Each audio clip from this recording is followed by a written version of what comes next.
Rabu lalu, tepatnya tanggal 5 Maret 2014, kita dikejutkan oleh penemuan sosok Ade Sarah yang masih berusia 19 tahun dalam kondisi tewas di pinggir tol Bintara, Cikunir, Bekasi.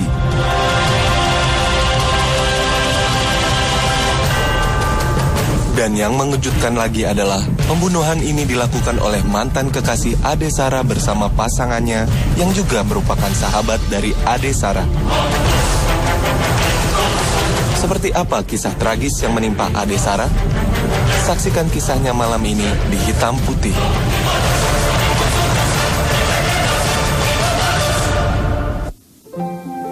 Kalau tidak salah, 4 tahun yang lalu ada sebuah penerbit di Australia yang ingin mengeluarkan sebuah buku yang judulnya adalah 101 Way to Kill Someone, atau 101 cara untuk membunuh teman atau manusia.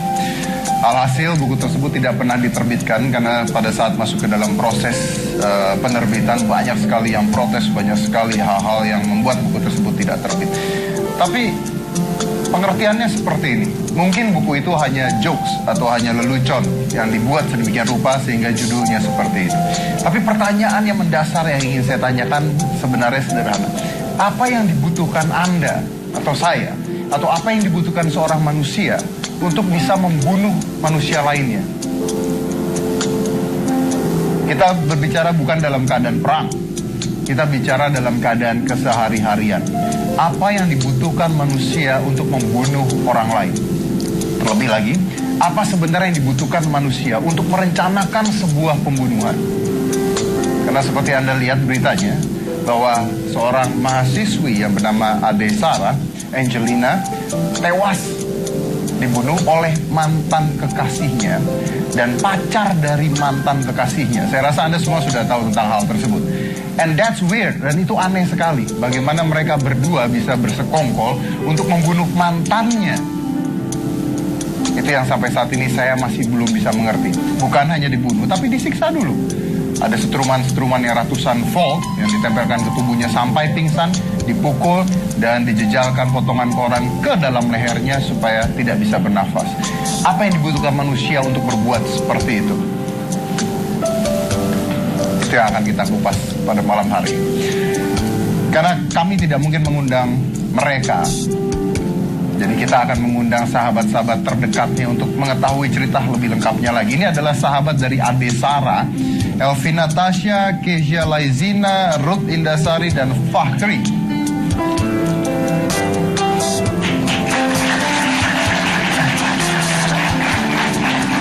Halo kabar. Saya biar nggak bingung siapa namanya? Ruth, Tasya, Kezi, Fahri. Oke, silakan duduk.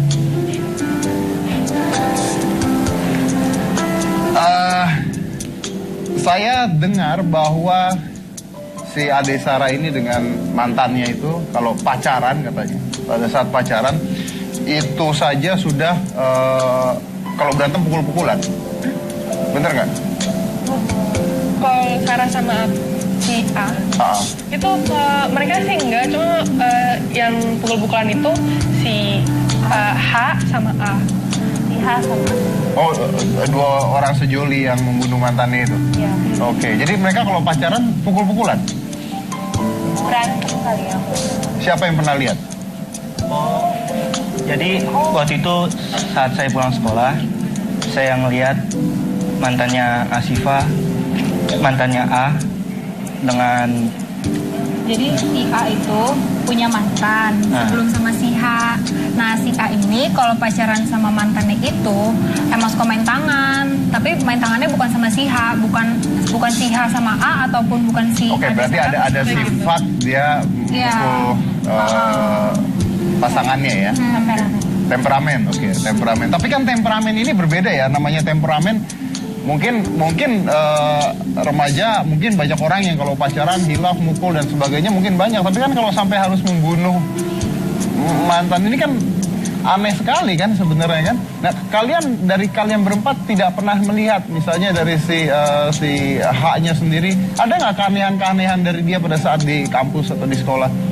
If we are talking about, kalau kita bicara tentang mental, ini kan berarti ada orang banyak yang bilang, wah ini psycho dan sebagainya.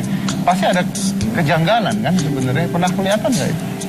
Enggak sih, karena dia waktu SMA juga si H ini emang anak baik-baik sih. Yang aku kenal juga, orangnya juga walaupun nggak terlalu kenal sama orang yang jauh, mungkin dia juga baik-baik aja. Apalagi si A juga sama-sama baik orangnya di sekolah. Baik. Kalian juga lihatnya gitu? Iya, dua-duanya yang si A-nya juga di sekolah tuh temenannya sama anak-anak pinter. Anaknya kalem lah, kalau bisa dibilang nggak begitu gimana, nggak kelihatan banget. Jadi nggak ada sama sekali pikiran bahwa ini akan dilakukan oleh si H itu? Enggak. Kalau si Tapi H itu sih orangnya tuh periang banget di kelas, diem, royal. Jadi dia tuh orangnya yang suka ngebawa suasana gitu. Royal dalam pengertian dia anak orang kaya gitu? Iya. Oke. Aku juga termasuk, aku sih dekat sama si H itu udah setelah dia udah nggak ada hubungan lagi sama Ade Sarah, jadi ya aku tahu gitu gimana dia sama main sama anak-anak. Aku juga suka main bareng sama dia, main ke rumah dia. Aku tahu orang tuanya. Kamu sempat main ke rumahnya? Aku sempat beberapa kali main ke rumah dia. Nah itu dia ya, makanya ya ini menarik sekali nih pembicaraan. Coba kalau kita dengarkan dari mereka berempat, ini yang bahaya. Makanya saya tuh pernah ngomong ya, kalau kenalan teman di Facebook, di mana kita tuh nggak pernah tahu loh teman yang kita kenal, apalagi di Facebook dan sebagainya. Jangankan di Facebook, ini kenal udah lama berarti kan. Dan mereka main ke rumahnya tanpa menyadari bahwa rumah orang yang disamperin tersebut memiliki kemungkinan untuk melakukan sebuah pembunuhan. No idea Aku ya? pernah main di rumah si H, aku pernah nginep di rumah si A. Pernah nginep di rumahnya? Yang cewek. Yang cewek? Iya. Okay. Dan emang nggak ada bawaan kayak mereka itu orangnya temperamental atau gimana, enggak. Dan mereka benar-benar welcome sama aku, benar-benar baik gitu. Benar-benar baik. Aku juga kenal deket sama adiknya si H, yang kecil, yang cewek. Itu aku kenal, aku tahu. Jadi kalau menurut kamu tidak mungkin bahwa mereka berdua melakukan hal ini? Sebenarnya sih aku masih percaya nggak percaya kalau ternyata mereka itu pelakunya. Karena benar-benar nggak ada inian sama sekali. Kalau misal si H itu emang dia orangnya suka marah-marah gitu, kayak misalnya lagi jalan masuk komplek nih, kan pasti ada satpamnya tuh, saya buka kaca kan tuh, terus iya yang Pak, cowok nih ya? Iya yang cowok, misi Pak gitu kan. Tapi pas tutup kaca, pas dia ngomong kayaknya lo dasar lo gitu-gitu, marah-marah gitu, terus Sumpah kenapa? Iya, lo kenapa sih, ngapain sih lo ngomong kayak gitu? Aku bilang gitu kan, nggak apa-apa, kayak gue nggak seneng aja orang kayak begitu. Nggak seneng, tunggu, ini kan satpam misalnya buka kaca, Iya. isi, terus dia nggak seneng apa nih? Satpamnya kurang ajar gitu? Enggak, padahal satpamnya baik-baik aja. Satpamnya baik, terus dia tiba-tiba ngomong begitu? Iya, terus pas ditutup kaca, dasar lo, terus kayak gitu, sumpah serapah gitu, terus. Oh berarti ada kejanggalan dong sebenarnya kalau Tapi begitu. aku mikir dia itu kayak bercanda gitu loh. Apaan sih lo tuh, ngapain sih lo kayak gitu, PA dasar gitu-gitu. Karena dia anaknya tuh suka bercanda. Karena anaknya suka bercanda. Nah, oke. Berarti saya simpulkan bahwa kita tidak pernah bisa mengenal orang ya, walaupun Anda sudah kenal berapa lama pun ya seperti ini kan. Sudah kenal berapa lama dan sorry, Anda teman-teman ini bahkan bisa menjadi korban yang kita nggak pernah tahu kan intinya kan. Itu yang kita takut. Iya. Yang Anda kan nggak pernah tahu. Wah, ini seram sekali. Tapi si cowok ini dengan Ade Sarah ini putusnya baik-baik ya? Sebenarnya sih sempat ada problem gitu pas putus. Apa itu? Jadi mereka kan kayak sempat break 2 minggu karena Ade Sarahnya capek gitu sama sifat si H ini. Kenapa capek? Tahu nggak? Posesif, hanya posesif banget dan gitu. Nah pas mereka break 2 minggu ini, si H ini malah deket sama cewek lain. Cewek lainnya itu pernah punya masalah sebelumnya sama Ade Sarah, ngerebut pacarnya Ade Sarah lah yang sebelum si H ini. Oh jadi 2 kali nih cewek ngebut Ceweknya 2 pacarnya. kali ya. Jadi si Ade Sarah tuh kayak kecewa banget. Udahlah, kayak udah capek banget gitu, sakit hati. Terus akhirnya si diputusin. Ya udah, si H-nya tapi tetap ngejar. Ya benar putusin. Oke. Sama aku tuh, sama adiknya dicuekin. Oke. Tapi saya dapat kabar dari ibunya si ibu Ade Sarah ini. Saya dengar dari ibu Ade Sarah ya, ibunya Ade Sarah ada informasi bahwa si H ini, si cowok ini pernah curhat ke ibunya Ade Sarah. Curhatnya adalah bahwa dia mengatakan bahwa dia kurang perhatian dari ayahnya dan dia pingin sekali dekat dengan ayahnya dan pingin dipeluk oleh ayahnya. Dan kalau tidak salah ayahnya juga pernah bermasalah dengan kepolisian ya dan pernah ditangkap juga ya. Pernah kasusnya bisa dikasih tahu, kasus aborsi. Oke, berarti dokter ya yang melakukan kasus aborsi selama 4 tahun? Selama 4 tahun. Ini adalah ayah dari H itu. Oke. Kalian pada saat pernah ke rumahnya H, ngelihat ada kedekatan antara si H dengan ayahnya nggak? Aku sih ngeliatnya ya biasa aja, kayak ayah sama anak seperti biasanya. Cuma kan kalau dibilang dia baru keluar tahun 2013 sih, ya itu aku yang benar-benar kaget gitu. Karena sebelumnya juga dibilangnya ayahnya lagi ke Malaysia, ke luar negeri ya. Bilangnya, aku pernah dengar cerita dari Ade Sarah katanya, oh ya papanya si H ini dokter bidan, terus katanya bolak-balik Malaysia gitu. Padahal ditangkap tuh. Oh, baru tangkap. Aku juga nggak begituin. Oke. Nah ini ada satu hal lagi yang saya nggak ngerti. Oke lah, kalau misalnya si cowok ini bisa melakukan pembunuhan terhadap mantannya. Kenapa? Kalian tahu nggak kenapa awalnya sampai mau dibunuh tuh kenapa? Mungkin karena sakit hati kali. Sakit hati karena ditelepon nggak diangkat-angkat itu. Sakit hati karena dia ngejar nggak dapet kali. Putusnya kan udah lama juga. Dia ngejar nggak dapet kan tuh sudah pacaran sama. Nah itu dia. Mungkin karena Ade Sarahnya ini cantik, baik, jadi Dan kayak keluarganya susah move on gitu. Keluarga si H juga lebih suka sama Ade Sarah sih kelihatannya.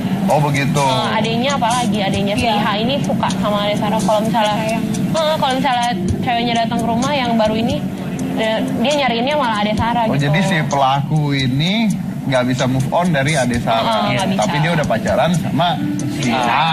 Oke. Nah dia berusaha untuk balik lagi, nggak mau nih Ade Sarahnya. Udah kecewa gitu. Oh sudah kecewa. Oke. Kita punya chat terakhir Ade Sarah dengan temannya Nadia. Ini ada di. Oke. Ini chat terakhirnya. Sarah di mana? Lagi nunggu temanku di gondang dia.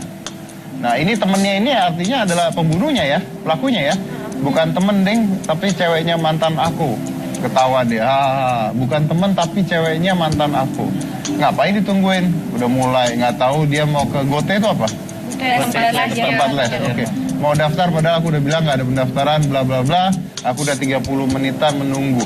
Berarti ini direncanakan dengan matang. Ya. Nah, saya tersambung dengan Nadia, sahabatnya Ade yang chat ini. Sekarang bisa, Nadia? Halo dia. Oke, Nadia, saya baca chat kamu ini. Berarti kamu tahu dia mau temuin mantan pacarnya ya? Dia sih bilangnya ceweknya mantannya, tapi saya nggak tahu apakah mantannya ada juga atau enggak. Oke, tapi kamu di chat tersebut ada tulisan ngapain ditungguin? Udah mulai. Udah mulai apa nih? Udah mulai les. Mulai apa? Les. Jadi hari itu harusnya dia les. Oh, harusnya dia les hari itu. Iya, jadi dia les Jerman hari itu. Oke, kamu bilang ngapain ditungguin kenapa? Karena kayak dia tuh nggak pernah telat datang les gitu, jadi maksud saya kayak ngapain nungguin temen tapi lesnya telat gitu, mending kayak les aja kan gitu. Maksudnya soalnya stasiun Gondang dia kan sama Buta dekat, jadi temennya biar aja sendiri kesini kalau mau kesini gitu, maksudnya sih gitu. Nah, kamu tahu nggak siapa yang dimaksud dengan mantannya itu? Nggak tahu sama sekali karena dia belum pernah cerita banyak. Tapi kamu kenal tidak? Nggak juga. Nggak kenal juga? Enggak. Nah, dia pernah cerita tentang si H ini ke kamu? Nggak pernah sih, cuma kayak ya gitu doang, nggak pernah cerita-cerita tentang kayak gituan. Oke. Kamu punya firasat apapun bahwa ini akan terjadi? Enggak ya sama sekali? Enggak sama sekali, cuma kayak aku marahnya karena dia telat datang les aja karena nungguin orang gitu. Jadi dia telat les karena nungguin orang? Dan kayak dia anaknya rajin soalnya, jadi kayak kalau telat les cuma karena kayak gitu kan sayang aja. Ya, jadi membengkalaikan satu hal ya?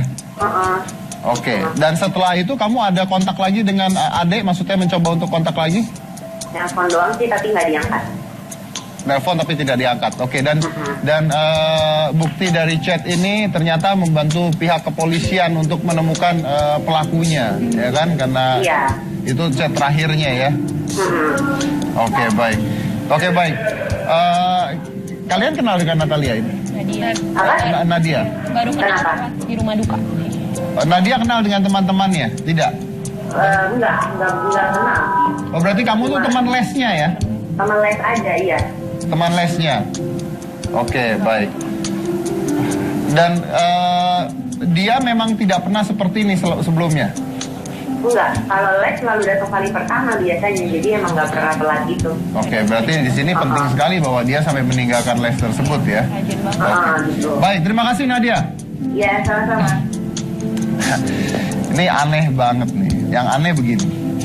Saya tadi berpikir kalau si cowok ini, pelaku ini bisa membunuh mantannya, mungkin karena apa ya? Alasan satu-satunya bisa saya tangkap adalah dia tidak terima kalau si mantannya pacaran sama orang lain gitu mungkin ya. Tapi kalau si cowok ini bisa ngajak pacarnya untuk membunuh mantannya, yang ada di pikiran pacarnya apa ya? Ya dia cemburu. Cemburu supaya si cowoknya nggak balikan lagi? Iya. Ya ini ada cinta sampai mati itu kayak begini kali ya. Kita lanjut lagi nanti, jangan mana-mana, tetap di Hitam.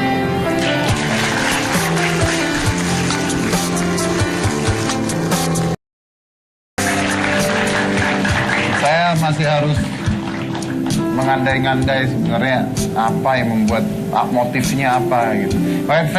Saya tanya tadi ke mereka ini kalau cepat aja jawabnya ya. Si korban dengan pelaku yang wanita tuh cantik Adesara atau cantikan pelakunya? Adesara. Adesara. Iya. Oke. Dan katanya Adesara nih baik banget. Iya. Banget, Pak. Baik banget. Banget tuh gimana baiknya? Waktu sama temen juga emang care, udah gitu selain itu dia juga sama yang belum terlalu dikenal juga, dia juga lumayan baik, suka nolong-nolong. Misalnya kayak nolong temen yang ada temen yang nggak bawa jajan, terus dia emang rela kayak yaudah nih jajan gue bagi setengah ya, setengah-setengah gitu.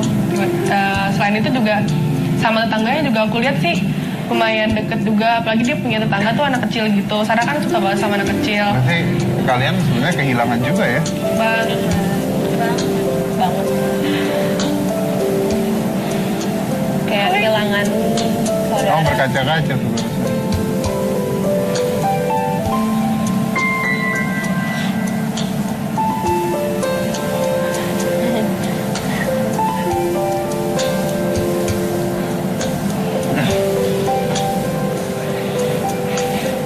Kalau boleh tahu kamu apa yang kamu ingat sih? Kamu sampai nangis itu apa yang kamu ingat dari seorang adik?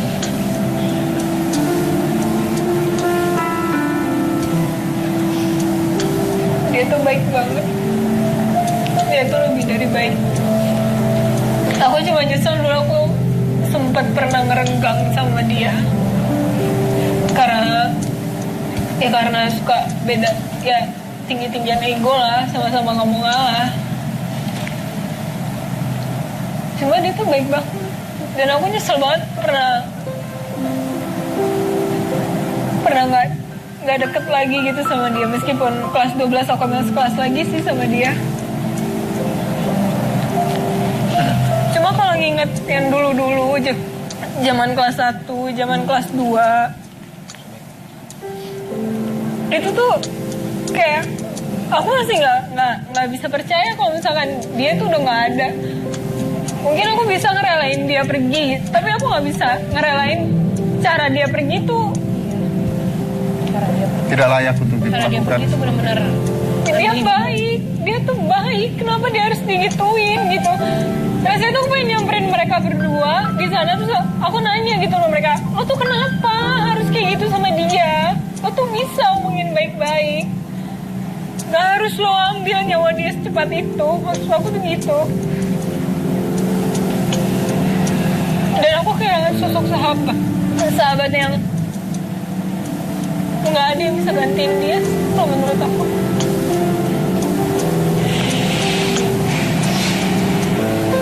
dia orang yang unik banget. Dia nggak ada jaim-jaimnya. Nggak ada jaim-jaim. Nggak ada jalan. Kenalan sama orang baru aja lucu. Di sini juga saya tahu Bu Elvina pernah diem-dieman sama Ade juga. Iya. Aku tahu. Kenapa biasanya kayak gitu? Ya, jadi Kamu nyesel nggak sekarang? kesel banget. Sebulan lebih lah nggak kabar-kabaran. Cuma gara-gara ada hal yang dia nggak suka di aku. Terus dia kayak bilang kok ini sih, terus dia kayak ngediemin aku. Terus dia kiranya tuh aku marah sama dia kan. Terus itu aku yang ngira dia marah sama aku gitu. Jadi kayak miskom gitu dua-duanya. Terus akhirnya aku kayak nggak ada yang mau mulai ngomong duluan. Terus waktu itu tanggal 9 Februari sempat kepencet kan call line gitu. Terus dia nanya kenapa lo nelfon gue, terus aku bilang kepencet sama dia diri doang. Waktu itu aku sempet pengen kayak lebih ramah gitu, cuman nggak tahu kenapa kayak aku males gitu. Taunya bulan depan pas tanggal hari Senin ya, Senin malam, pokoknya dia dengar kabar dari dia katanya hilang, terus aku langsung kayak nyariin dia gitu. Tapi kalian puas nggak sekarang bahwa si pelaku itu sudah ditangkap? Atau aku kalau ditanya soal pelaku, aku nggak bisa ngomong banyak karena ya pelakunya sendiri juga teman-teman aku juga gitu. ya itu dia masalahnya. Enggak, ya aku nggak tahu sih kayak gimana. Ya seneng lah pelakunya Ade udah ketangkep gitu, yang bikin Ade pergi udah ketangkep. Tapi kenapa mesti teman sendiri juga, orang terdekat aku juga. Teman biasa main. Iya. Kenapa? Teman biasa main. Teman biasa main. Jadi dua-duanya teman sebenarnya ya? Iya, dua-duanya itu namanya satu angkatan Om. Apalagi saya itu teman sekelasnya Ade Sarah sama si H. Itu benar-benar nggak nyangka kalau ujung-ujungnya tuh kayak gini Om. Oke. Gak bakalan, maksudnya tuh. Kalian memaafkan nggak tuh? Kalau buat memaafkan sih, sebenarnya saya gimana ya Om? Jujur aja. Masih kayak kurang rela gitu. Masih agak kesel. Kenapa meninggalnya tuh nggak wajar kayak gini Om? Tapi yang saya lihat bahwa orang tua dari Ade Sarah kalau di TV dan sebagainya itu kayaknya mereka sangat amat tabah gitu sampai memaafkan, terus katanya kalau pelaku masih mau manggil mama boleh. Ini kenapa bisa seperti itu sih? Karena menurut saya tante orang tua dari Ade Sarah itu udah menganggap si H itu kayak anaknya sendiri Om. Oh, jadi ibu dari Ade Sarah itu sudah menganggap pelaku seperti anaknya sendiri pada saat pacaran? Buktinya waktu itu si pelaku ini manggil mamanya Ade Sarah itu dengan sebutan mama Om. Seperti jadi kayak orang tua sendiri. Jadi tantenya ini udah kayak nganggap si H-nya ini anak sendiri Om. Kalian kenal baik dengan ibunya Ade Sarah, ayah ibunya. Seperti apa mereka? Saya masih nggak bisa, tidak bisa terima sedikit lah bahwa mereka tuh bisa ikhlas banget gitu. Ya oke, itu hak mereka untuk ikhlas dan bagus ya. Tapi apa yang mendasari hal ini sebenarnya, kenapa bisa seperti itu? Penerapan agamanya tuh tinggi gitu, Tante Elizabeth. Penerapan agamanya tinggi sekali di keluarga itu. Dia guru sekolah minggu juga. Guru jadi sekolah dia kayak, minggu. Apa sih Kay? Iya, dia emang bener-bener dia nggak cuma ngajarin, tapi dia menerapkan apa yang ada gitu loh, yang diajarin. Emang sih susah ngeliatnya kayak gila kali lo ya anak satu-satunya mah, tapi lo mau maafin. Nah ini yang satu-satunya ya? Iya, dia anak satu-satunya.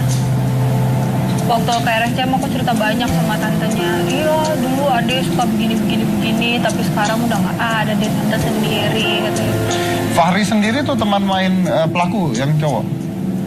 Saya pernah kelas 2. Berarti dekat ya? Sempat dekat ya? Dekat. Kalau kamu ketemu sekarang, kamu mau ngomong apa sama dia? Pit, lo kenapa kayak gitu? Lo kenapa ngelakuin hal yang menurut gue nggak manusiawi banget? Kenapa sih bisa ada pikiran jahat kayak gitu? Kenapa lo bisa kayak gini, Pit? Gue gak nyangka. Lo dulu emang baik sama gue.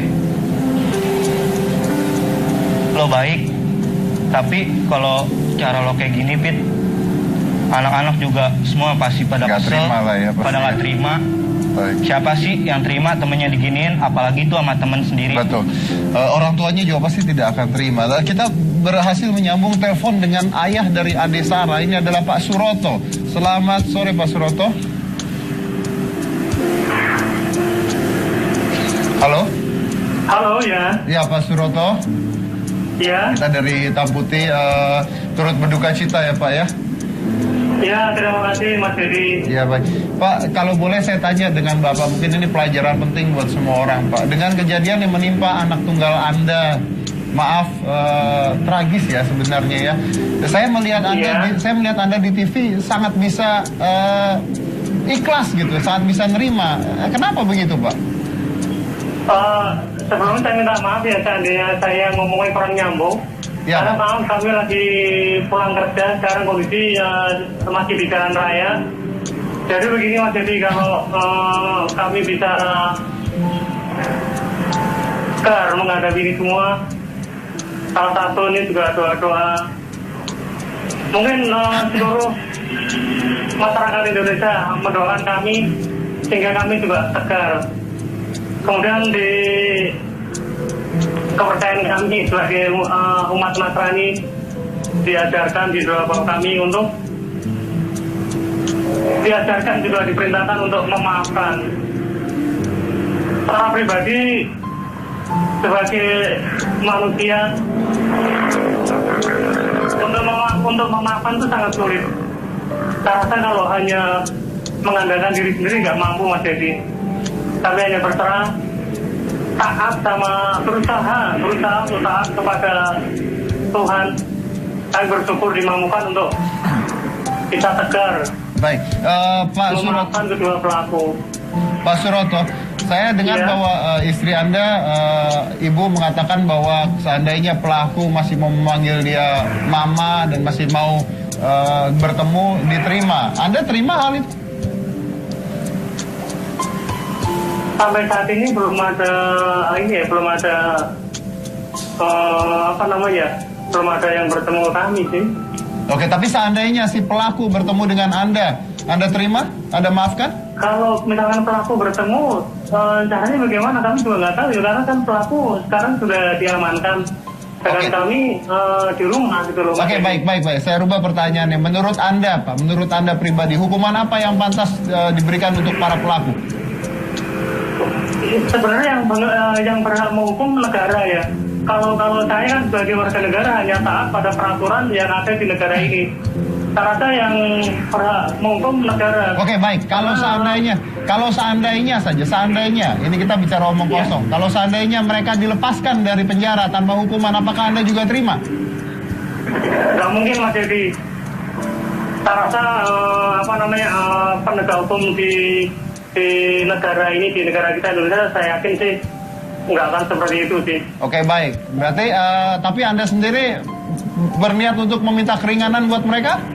Atau biarkan saja, mau berat-berat, tidak masalah? Jadi gini ya, mengampuni bukan berarti meringankan ya. Secara religi kami mengampuni.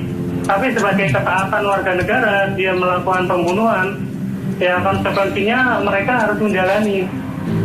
Baik, ini kan kabar terakhirnya bahwa tersangka bisa dihukum mati atau dipenjara seumur hidup. Apakah Anda bisa terima dengan hal tersebut kalau seandainya dilakukan itu? Jadi gini ya, kembali lagi kalau yang menghukum negara nggih monggo. Karena yang berhak menghukum kan negara. Kami sebagai sebagai umat, anak-anak dari Tuhan hanya berusaha ya. Tapi juga enggak manusia sempurna, tapi berusaha untuk mengampuni. Baik, Pak Suroto, seandainya Anda bisa bertemu dengan pelaku, apa yang ingin Anda katakan pada pelaku, Pak? Kalau kemarin sebenarnya saya nggak ingin mengatakan apa-apa, saya hanya ingin melihat sosok Hafiz sama Asifah itu seperti apa sih. Kalau istri saya kemarin punya angan-angan saat dia ketemu tuh, istri saya ingin menanyakan kenapa sih kok kalian tega membunuh anak saya yang hanya semata wayang. Yang semata wayang ya Pak ya. Artinya tetap bahwa orang tua pun tetap tidak bisa terima lah ya, biar bagaimanapun memaafkan tapi tidak melupakan kejadian ini Pak ya. Kalau melupakan kejadian, jadi kejadian ini kan nggak ada yang bisa menggantikan Mas Dedi. Anak saya Sarawak dari kecil setelah besar dibunuh, nggak ada yang bisa menggantikan. Masa depan kami bersama Sarah sudah hilang, tapi masa depan kami bersama Sang Pencipta saya rasa sih masih ada. Hanya masa depan kami bersama Sarah sudah pupus sama kedua pelaku. Oke, baik. Sekali lagi kami turut berduka cita Pak. Mudah-mudahan. Terima kasih Mas Dedi. Doa restunya semoga proses di Indonesia ini bisa menegakkan hukum. Baik, terima kasih Pak Suroto. Selamat sore. Sama-sama Mas Dedi. Menarik sekali ya, jadi dimaafkan tapi ya tetap hukum harus berjalan. Mungkin buat pemberitahuan saja, kalau hukuman seumur hidup itu bukan artinya seseorang dihukum sampai mati di penjara. Tapi hukuman seumur hidup itu artinya dilihat umur Anda berapa sekarang, dan itu yang dihukum. Jadi kalau misalnya si pelaku berusia 25 tahun, maka hukuman penjaranya selama 25 tahun. Itu adalah hukuman seumur hidup dia yang sekarang, kalau saya tidak salah. Kita lanjut lagi nanti, jangan mana-mana, tetap di Hitam.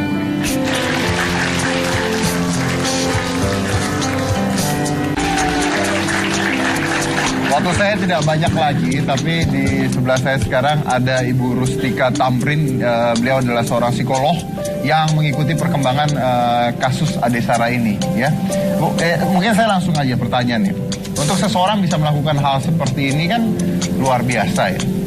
Bisa karena trauma, bisa karena apa. Tapi kalau Anda lihat dari pelaku, apa ini yang terjadi? Oke. Biasanya kenapa dari penelitian ya, betul, kenapa seseorang bisa membunuh apalagi seorang remaja? Itu ada beberapa faktor diantaranya ya Mas ya. Bisa jadi karena pernah dianiaya saat masa kecil. Berarti trauma nih kita bicara. Trauma masa kecil. Okay. Bisa juga kekerasan itu masih berlangsung sampai sekarang. Bisa. Dan yang lainnya adalah karena kerusakan otak. Kerusakan otak pengertiannya apa nih? Kerusakan otak itu ada di alis kanan atas, ini namanya korteks cerebri. Itu dia bisa rusak karena beberapa hal, ya. Di antaranya juga karena perlakuan yang dianiaya semenjak kecil itu juga membuat kerusakan otak. Kalau otak bagian kanan tersebut rusak, apa dia menjadi seorang pembunuh? Jadi afeksinya tumpul, emosinya tumpul, tidak bisa merasakan. Jadi sebenarnya sebagai manusia kita semua punya dasar, yaitu empati. Betul ya, empati itu bagaimana kita bisa merasakan perasaan orang lain ya. Baik. Dan kemudian di dalam diri manusia sebenarnya ada koneksi antara tiga hal: perasaan, pikiran, dan tindakan. Betul. Nah, seringkali dengan adanya kekerasan yang masuk, bisa jadi kekerasan secara real, bisa juga kekerasan dari program-program yang dilihat dari televisi, dari games ya. Tanpa kita sadari, manusia modern juga terjadi diskoneksi antara perasaan, pikiran, dan tindakan. Contoh, kalian pernah kan suka misalnya lagi chatting gitu kan, ada emoticonnya ya.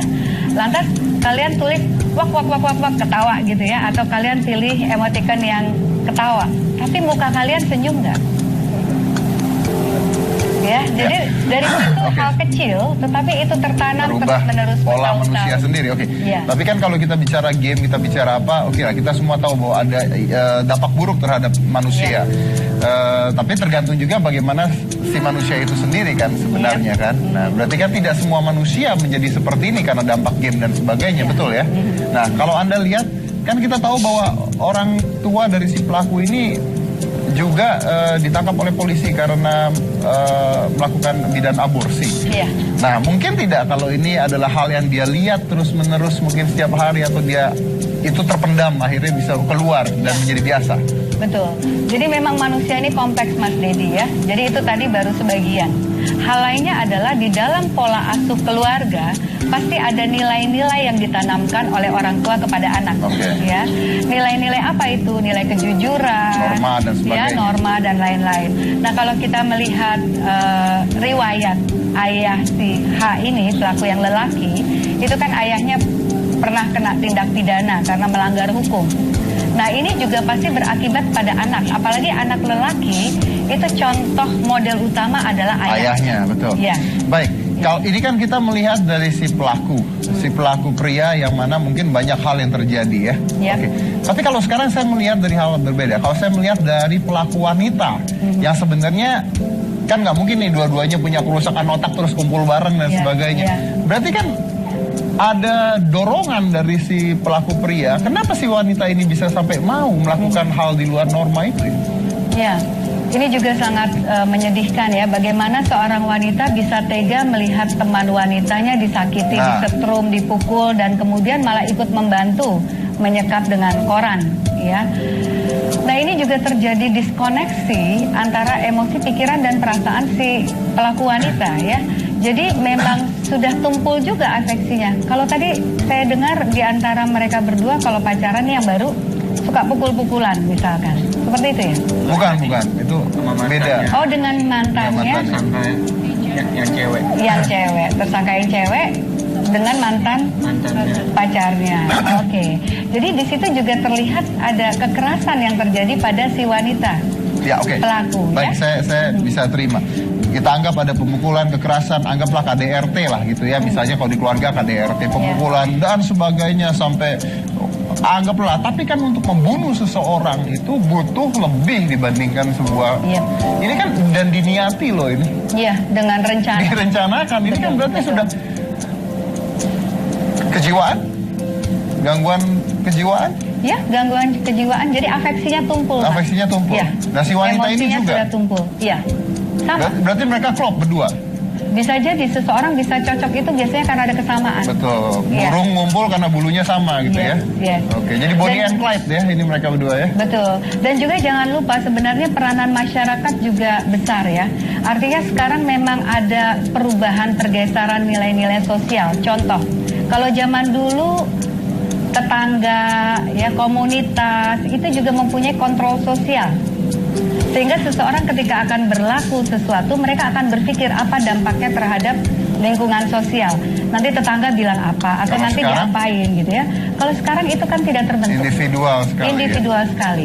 Sehingga individu-individu modern ini berperilaku tidak berpikir apa dampaknya bagi lingkungan. Tapi mereka mengatakan, dari teman-temannya mengatakan bahwa kedua pelaku tersebut adalah orang yang periang, baik di sekolah. Berarti ini seperti ada apa, bipolar, seperti ada. Iya. Bisa disebut, bisa jadi ini kan memang harus penelitian dan diperiksa psikologi ya. Jadi secara psikologi apa nih yang terjadi pada pelaku ya? Bisa bipolar ya, bisa juga karena berada di lingkungan yang keras, bisa juga karena ada kelainan emosi yang tertumpuk-tumpuk ya. Jadi karena mendapat kekerasan yang bertumpuk-tumpuk, kemudian untuk bisa diterima oleh lingkungan kan harus gembira, harus terlihat baik. Tetapi di subconsciousnya, di pikiran bawah sadar itu ada. Berbeda ya? Berbeda. Oke, itulah dia katanya mengapa Sigmund Freud mungkin ya, kalau nggak salah pernah mengatakan bahwa manusia itu seperti gunung es ya. Yang kita lihat itu hanya pucuknya doang gitu. Anda nggak pernah lihat bawahnya seperti apa. Cuma 12% yang terlihat. Betul. Nah, mereka bisa bermain, bisa datang ke rumah pelaku dan sebagainya, bisa nginep tanpa mengetahui siapa mereka sebenarnya. Nah, itu artinya kita harus berhati-hati sekali memilih seorang teman dan sahabat. Betul sekali. Oke, baik. Terima kasih Ibu, terima kasih semuanya sudah hadir di sini. Mudah-mudahan pelakunya bisa mendapatkan hukuman yang setimpal dan mudah-mudahan keluarga dari korban bisa dikuatkan. Dan mudah-mudahan juga ini menjadi contoh sekali saja lah ya. Jangan sampai terjadi hal-hal seperti ini lagi. Ini kan bodoh sekali karena cinta dan cemburu katanya ya. Apa iya cinta dan cemburu seperti ini? Kayaknya kebanyakan nonton sinetron bunuh-bunuhan bisa seperti ini. Itu juga besar. Itu juga menjadi masalah. Baik, terima kasih semuanya. Kita lanjut lagi, jangan mana-mana, tetap di Hitam Putih. Tadi saya membahas tentang kasus Ade Sara, udah pasti tahu dong ya. Iya udah tahu sih, dari berita udah rame juga kan. Serem banget nah ini ya. Gimana tuh Om kalau misalnya punya anak perempuan tuh, teman aja yang kita nggak kenal aja, mantan aja bisa melakukan hal seperti itu. Mudah-mudahan tidak terjadi di kita ya. Mudah-mudahan, jadi saya nggak bisa membayangin. Mudah-mudahan masuk akal untuk dibayangkan hal itu bisa terjadi. Ya pasti semuanya juga akan berpikir seperti itu ya. Udah tidak bisa dibayangkan kenapa bisa. Makanya saya juga pengen tahu gitu. Apakah ketika mereka ini tertangkap, apakah ada dari kepolisian yang mengirimkan tim psikolog atau psikiater untuk memeriksa mereka supaya ketahuan juga gitu. Sebenarnya apa sih yang benar-benar terjadi di antara mereka berdua? Mungkin itu bisa membuka kita terhadap apa yang benar-benar terjadi. Oke, Tasya, kamu katanya punya informasi buat kita? Iya nih benar.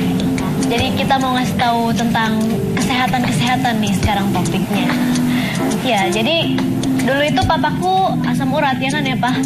Yes. Katanya suka nyari-nyari sendi gitu. Coba deh Papa ceritain.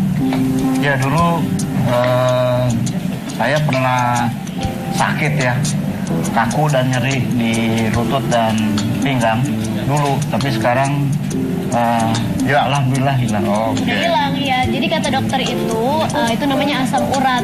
Asam urat itu berbentuk kristal jarum yang menumpuk dalam sendi sehingga dapat mengkikis dan merusak tulang rawan sendi.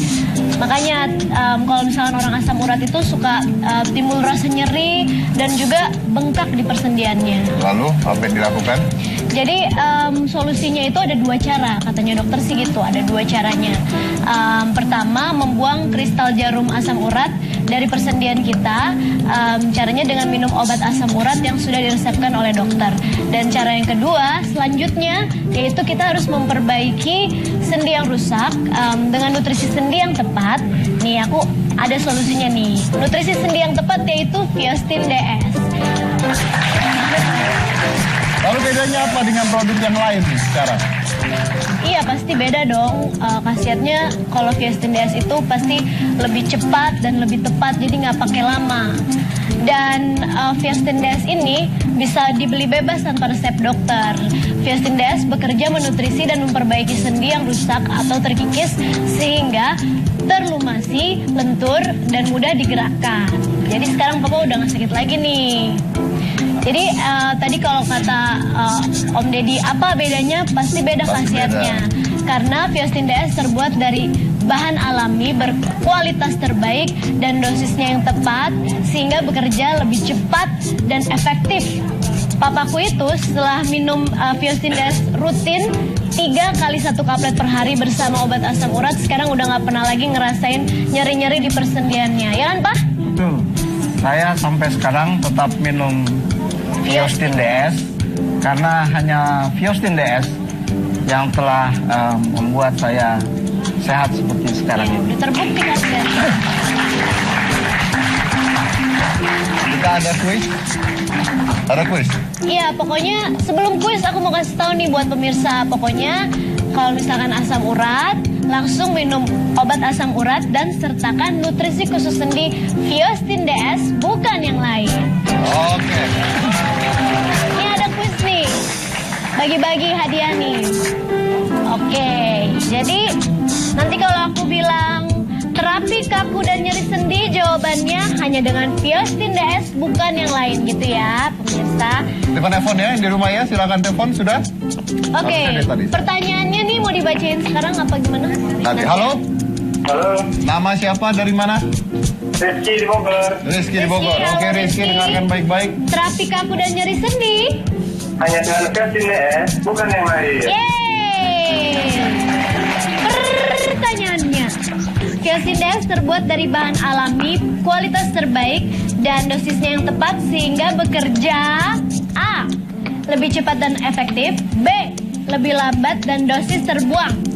Ayo, jawaban yang mana? A. Lebih cepat dan dengan efektif. Yeay, betul sekali. Selamat Anda mendapatkan 2 juta rupiah yang dipersembahkan oleh Fiostin DS. Terapi kaku dan nyeri sendi hanya dengan Fiostin DS, bukan yang lain. Oke, baik. Terima kasih sudah memberikan informasi. Terima kasih banyak, Om. Saya ketika saya belajar psikologi pada saat itu saya lupa tapi namanya siapa. Tapi ada yang mengatakan bahwa manusia itu adalah satu-satunya makhluk hidup yang bisa melakukan mass murder. Mass murder itu artinya pembunuhan besar-besaran tanpa alasan tertentu. Karena hewan tidak bisa melakukan hal itu. Dan manusia juga adalah satu-satunya makhluk hidup yang bisa merencanakan sebuah kejahatan. Karena hewan dan lain-lainnya tidak bisa merencanakan sebuah kejahatan. Mereka akan melakukan sebuah kejahatan ketika ada efek yang berlaku pada diri mereka dan mereka membalik efek tersebut dengan melakukan sebuah serangan balik. Tapi manusia lebih dari itu. Manusia dibekali oleh Tuhan otak yang luar biasa yang bisa digunakan menjadi baik atau menjadi buruk. Dan ketika menjadi buruk, kita bisa merencanakan sebuah kejahatan yang begitu sempurna. Dan itu yang membedakan kita manusia dan hewan. Tapi ketika kejahatan itu terjadi seperti tadi, mungkin Anda tidak ada bedanya dengan hewan juga. Ingat bahwa manusia adalah satu-satunya makhluk hidup yang bisa melakukan kejahatan tanpa sebuah alasan. Dan kemudian inilah hitam putih. Govinda.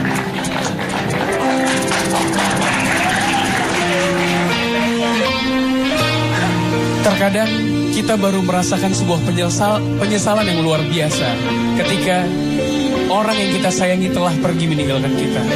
Spesial buat Ade Sarah yang telah bahagia di sana, mantan terbaik.